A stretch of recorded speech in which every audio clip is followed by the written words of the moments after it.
Hi.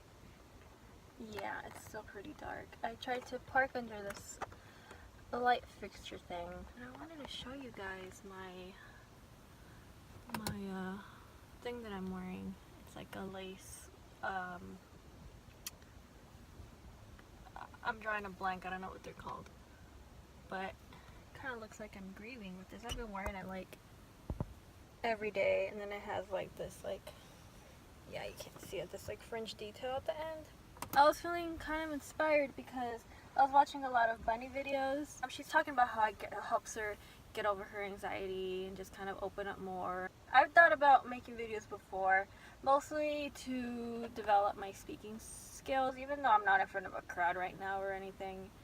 I feel like the flow of my words will come out better. My thinking and my tongue will, you know, synchronize, and they'll be able to work better together in a timely fashion.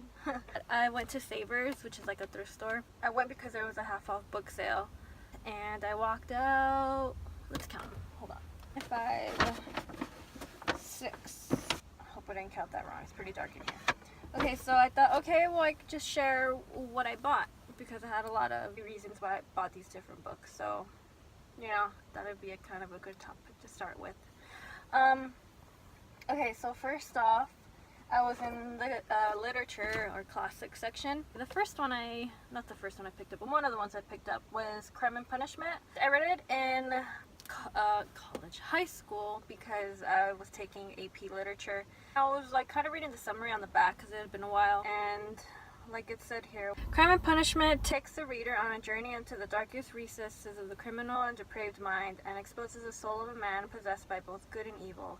A man who cannot escape his own conscience. Because I haven't read it in a while and I couldn't summarize it for you if I tried. I've been buying a lot of those kinds of books lately. Not crime books, but more like, I guess just horror, paranormal, so I thought that one might be fitting for the month of October, even though it's almost over, and there's no way I'm going to be able to finish the books I just bought in that amount of time. The horror books, at least. Paranormal. Okay, another classic I got is The Sound and the Fury, the Norton Critical Edition, because this is exactly the one that I read in high school. We read it also in AP Literature, which was one of my favorite classes in high school. By the way, I thought the teacher was amazing. She really loved it. She loved really breaking it down for us, and she really got me into it. That's really the only class where I read classics, literature, real stuff, and challenging stuff. This being probably the most challenging one that we read. The reason I got the Norton Critical Edition is because it has a bunch of critiques in the back part of the book, which is like the second half of the book, because the real text of The Sound and the Fury is from 1 to 200, which is this right here, and then this is just like critique or whatever, and appendices and, you know, references, because it was like stream of consciousness, at least for the first part of the book, which, oh god, it was so exhausting. So you didn't know what this guy was talking about, and it's a guy, if I'm remembering correctly. It's gonna be a challenge, and that's why I got it. I like challenges, which is why my favorite author is Henry James, because he's just too eloquent for life. I have to reread some sentences like 5 times to truly, or maybe just maybe halfway understand them sometimes. Another one I got was Byron, Selected Poetry. I was on the fence about this one the other day because I typically don't read poetry. I was gonna say jewelry. But I thought, and Bunny was talking about it today, so I took it as a sign. Maybe I should buy the Byron. So yeah, the poems, it's not like a big novel that I have to read, you know, so that's a little less intimidating. Another one that I got that also Bunny inspired me to buy, she mentioned that Brave New World is one of her more modern classic favorites, which it's not in the best condition. It has some water damage. But the reason I went today to buy books was because it was a half off sale on books and magazines. So I thought, why not? After that, I was browsing through the recipes, the cookbooks. I bought this old cookbook I didn't buy it actually. I think I found it somewhere. I don't know, I feel like I found it at the house somewhere. But this really old cookbook It had like breads and baking recipes and stuff. I thought maybe I could find an old cookbook there.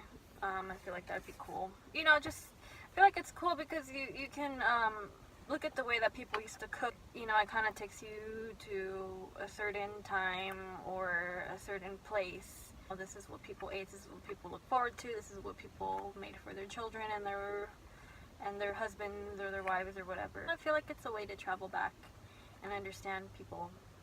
Not understand people, and understand their culture, where they come from, or just experience a little bit of their lives. But anyway, I didn't find any old books. What I did find was this book called Skinny Bee Ultimate Everyday Cookbook. I was like, okay, whatever. It was funny. It was a funny title, so I picked it up. I was looking through it, and I realized that a lot of the recipes are vegan. There's even some ravioli in here that doesn't have cheese. Every time I look at ravioli, I'm like, why don't they make some without cheese, you know? And I found one in here with kale and I think cabbage or something. No cheese. So I'm like, awesome. So I was looking through the different recipes, and I'm like, yeah. And who is her? Who is her? Who is she? Her name is Kim Barnoan. I don't know who that is, but she looks skinny. She looks pretty. How pretty she is, you know, and her skin looks clear. And the last thing, I was looking through the magazines. I thought, oh, maybe I could find something kind of older. Maybe I could find like one of those Vogues from March, you know, the super thick Bibles that they put out every year. So I thought, maybe that'd be worth it. They were all $1 originally, so they would be 50 cents each. So I thought, oh, cool, but maybe I find that, or like a really old magazine, or just something that I've never heard of. There was a lot of like Bon Appetit ones. I'm pretty convinced that they came from one person that donated those. It's like 1,000,000 Bon Appetits, but nothing too interesting. I didn't even have time to look through all that, or I didn't want to make the time because, first of all, I'm hungry, I'm tired, and I have a couple of errands to run before I get home. And this is why I'm doing this quick, but I'm doing it. I'm taking out the time because I knew that, you know, when I get home, I might not do it because I don't like to talk to myself or talk to a camera when there's people in the next room, or just, I'm weird about that.